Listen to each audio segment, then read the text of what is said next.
Lead fever coming at you. Subscribe to Papa's YouTube channel. We're out. Good afternoon, everybody. This is John with Lead Fever. Got a couple little goodies here to show you. This Pinty Bullpup rifle, I've been taking a liking to it. And I got some things from Big Air Precision. The magazines that come with that thing are 9 round. You know, everybody likes 10 round magazines.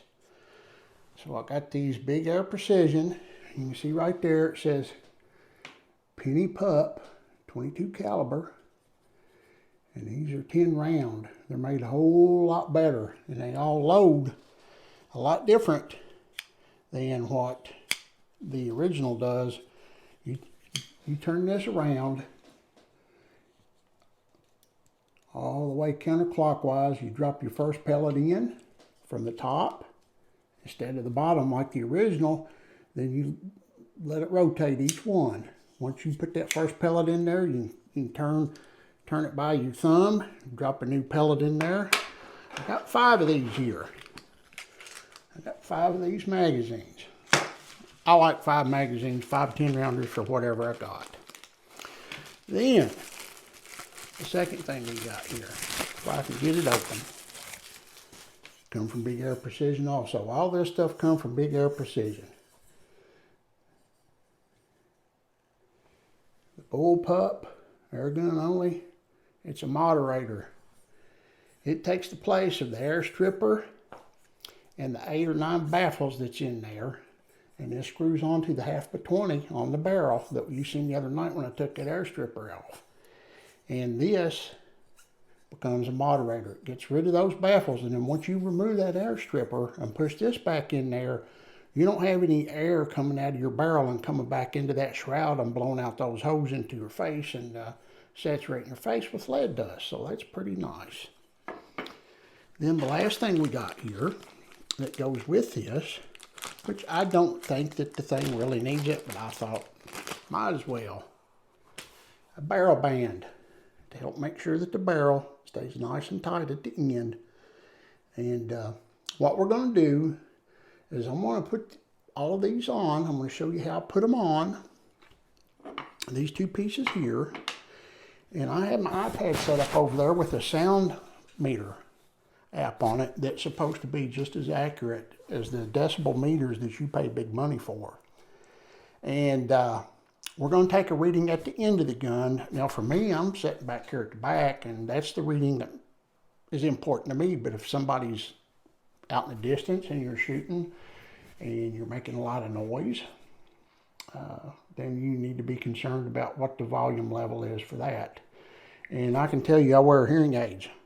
Taking care of your hearing is very important. I wish that I had taken better care of my hearing. I lost my hearing in the military working on the generator for a missile system I worked on. I was a Pershing missile crewman, and I operated the crane that put the missile together, and I operated the generator that powered the missile. The old P1A system had a standalone generator that had a jet engine in it, and I stood by that thing hours a day.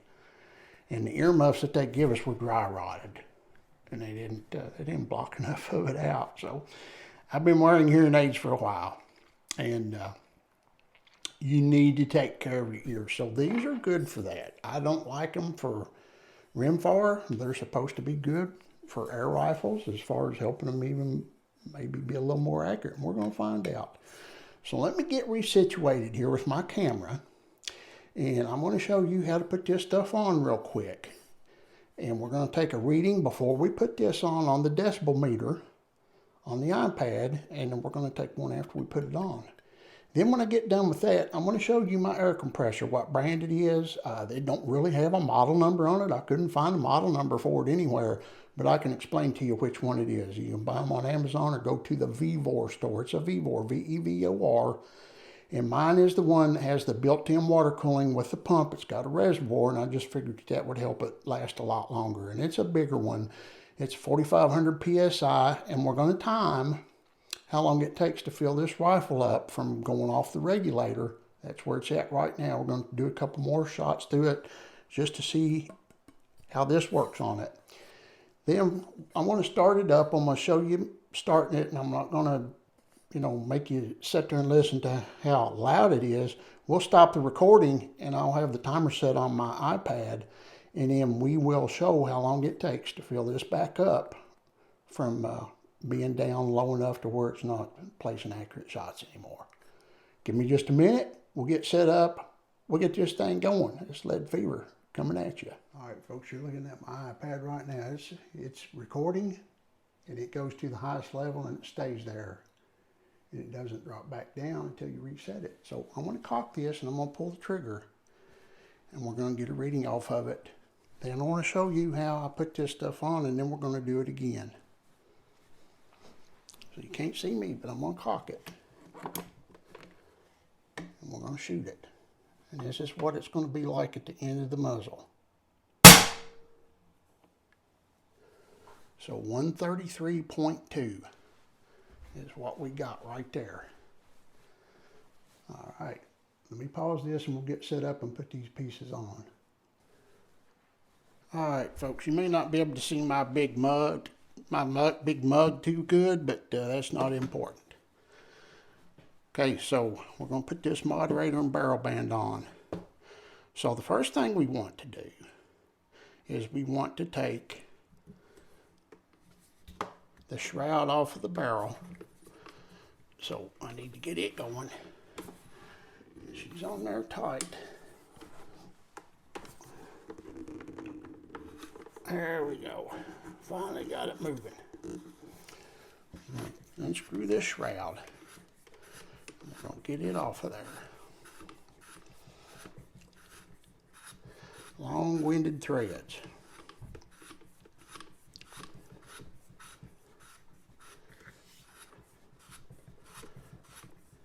Now this barrel band, once you put it back on, you're going to need to zero your scope, because it's probably going to move your point of impact a little bit, and the moderator is going to move the point of impact a little bit. So pull this off. And the next thing we need to do, if I can get to it without the scope getting in the way, let's do this another way. Let's use a screwdriver and stick up in here, if that'll work, without scratching the barrel. I'm going to have to maybe use these channel locks, if I can get a hold of it and just get it started. I didn't think about the scope. I just need to barely get it started. There we go. We got him coming off now. This air stripper has to come off. It won't be used no more, because the tube on this, that recessed part on the moderator, is going to hold it centered. And we don't need this piece no more. Alright, we got that off. Next thing we need to do is take our end cap off. I'm going to take the end cap off of the shroud. And then once we do that, we can see there's a baffle pushed into the shroud. I'm going to take this little piece of PVC rod right here, and I'm going to push all them baffles out the end. And there's the stack of baffles. 1, 2, 3, 4, 5, 6, 7, 8, 9, and then the one here. So there's actual 10 pieces that comprise that all together. Now this ain't all that dirty inside. So I'm going to go ahead and I'm going to screw this back on. Be careful. Make sure you don't cross thread. Thread it on straight. We don't need those baffles in there. They won't fit with this new piece on there. We need to get this all the way back down. I know my big arm is probably in the way there. I got to get me a new camera set up, a boom stand or something to mount overhead to get my camera up above us, so we can see everything correctly.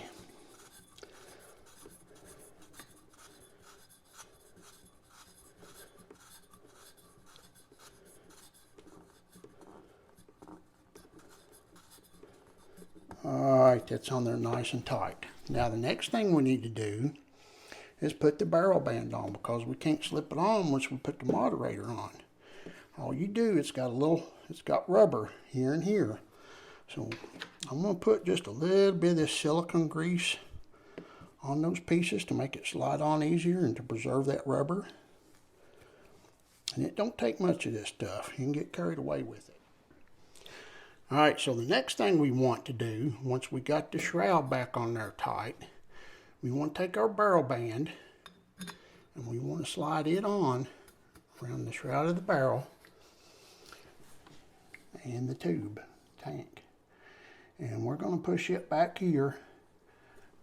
What they say is just a 1/4 inch past where it says your fill pressure. Okay, I'm going to turn this upside down now because our screw is on the other side. Let's get this thing balanced in here to where we don't tip it over. And I'm going to make sure that that's centered up. And then I'm going to take this screwdriver and I'm going to tighten this down. It's a Phillips.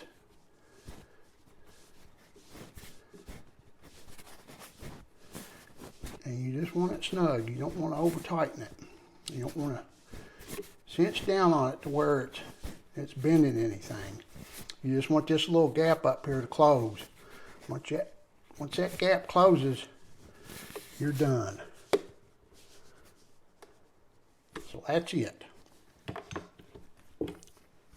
Now I'm going to flip it back over and let him back down here.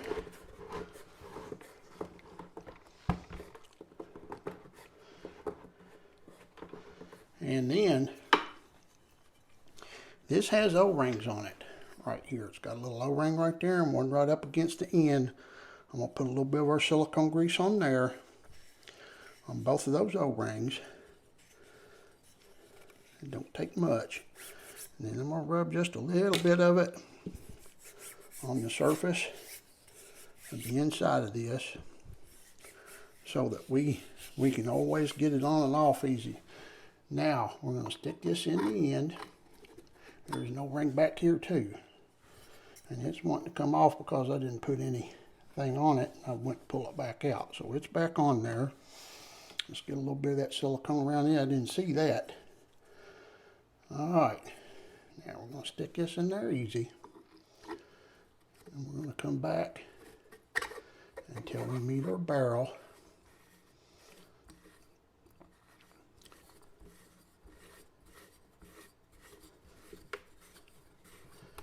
And we're going to screw that bad boy on until it's tight down against the moderator, against all them O-rings. Alright, there we go. And that's about as tight as you want to go. You don't want to crank down on that bad boy too much. Alright. Now, let's get back around here where we can see our reading on our meter, and let me reset it. Let's zoom in. We have 133.2. So let me reset it. Okay, now we're reset. Let's cock it and shoot it again. We're at 133.2. Let's see if it brings it down 6 dB. 131.2. So it brought it down by 2. So it is a difference. I can tell you the sharpness of it that I hear was a lot better than it was without it. Don't know what it's going to do for our accuracy, but we're going to find out here in a few days. Now, I'm going to pause this and I'm going to get set up over here by my compressor, and I want to show you a little bit about it, and we're going to time how long it takes to fill this bad boy up. Hold on just a minute. Alright, this is a VVOR compressor, and this is a 4500 PSI compressor. It's got dual cooling fans. I have the filter that come with it, and it's hooked up to the output of this. And then I have the GX filter dryer as an add-on. It's got magnets that stick it on there and hold it on. So we have our output coming out of the compressor into the input of the dryer filter, and then the output coming here. And we have our field probe. And we're going to pull this out, stick the field probe in it. I'm going to start it. It's going to be very loud. After I start it and close the valve, I have this preset to charge this right up to the setting that it's supposed to be, which is 250 bar. Okay, so I'm going to start this and I'm going to shut the valve, and I'm going to show you my stopwatch I got on my iPad real quick, and we're going to start it.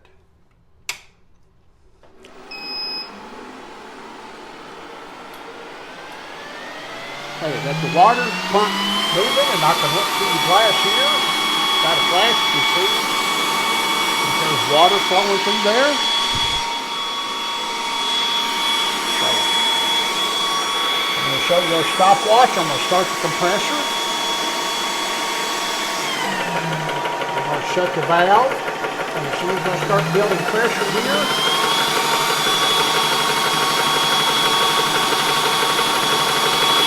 alright, I'm going to start the timer. When this finishes filling, I'm going to stop the timer and I'm going to show you what the time is. I'll be right back.